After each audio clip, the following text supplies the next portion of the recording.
We've spent much of the morning fixated, of course, on the Catholic Church, with Pope Francis now lying in state in the Vatican. All of that was happening as a mass closer to home was held in memory of the pontiff. It all took place at the Christ the King Cathedral in the Johannesburg CBD, and that's where we find our SABC News reporter Khayelihle Khumalo, who's been watching all of those services unfold, or all of the tradition of the Catholic Church, I beg your pardon, on full display. And Khayelihle, we've also really come to learn of the relationship in some ways that the Church has with the ANC. Well, very much so, and it's been a very solemn service here led by Archbishop Brislin, really just paying homage to Pope Francis, really quite a number of tributes. As you know, that's here in South Africa as well. There's quite a very significant number of the Catholic community, and a lot of them really, they're reeling in light of the passing of the Pope. And as you know, that some of the cardinals as well will be part and parcel of those very important decision-making processes. But joining us now is the ANC Secretary General, Mr. Mbalula. Sir, thank you so much for your time. So when the Pope passed away, we saw that statement where the ANC called him a global moral compass, but also saying he was a friend of Africa. I mean, the first for Global South, from the Southern Hemisphere as well. Indeed, His Holiness Pope Francis was the friend of the Global South, and is what we call a leader with a revolutionary spiritual enforcement. And Pope Francis was a bridge builder. Pope Francis was somebody who defied dogma and even ventured into things that others dare, and to a point that others will question him in relation to the church that he belonged to, that probably there is a total departure, which there was not. And of course, the bishop this morning in the sermon did explain that at length, and he will be missed. He will be missed, he will be appreciated.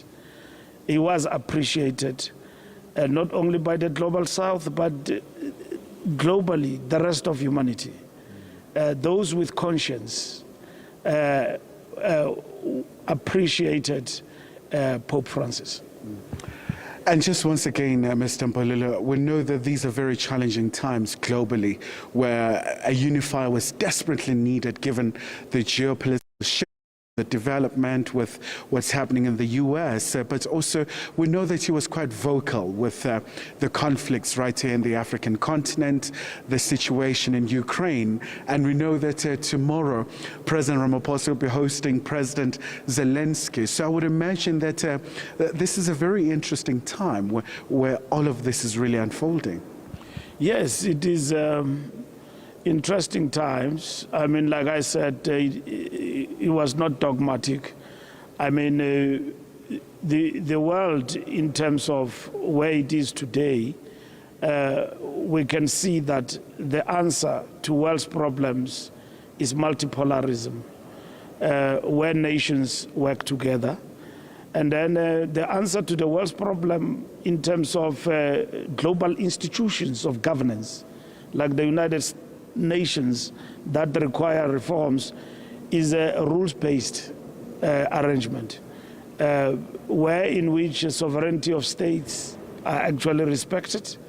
And Pope Francis did not walk the talk in terms of advocating for peace in the world, and also the conflict, Palestinians and the Israelis, calling for the end to the genocide and ceasefire. So this is what the world will end for long after he has departed. Maybe just before I let you go, sir, in the interest of South Africans, they're still waiting with bated breath. Any consensus with your GNU partners when it comes to the budget and other political parties, especially because the 1st of May is fast approaching? We are meeting today with all political parties that agreed to pass the budget framework. There's been a lot of distortions about political parties' position on the question of VAT increase. And I think they will speak for themselves, either today or tomorrow, with regard to the outcome of our discussions, which will end by today and tomorrow, and to making a major announcement and a breakthrough with regard to our discussions on the matter of the VAT. And we want to salute those parties who have put the interest of South Africans above just narrow party political interests, but they've put the interests of the people of South Africa in relation to these matters of VAT and all of that. So we are having these meetings, and we hope to conclude on a high note on this particular question today. We are meeting today up to this afternoon, and I think we hope to have a joint brief on the issues we're discussing among political parties. All right. So thank you so much indeed for your time.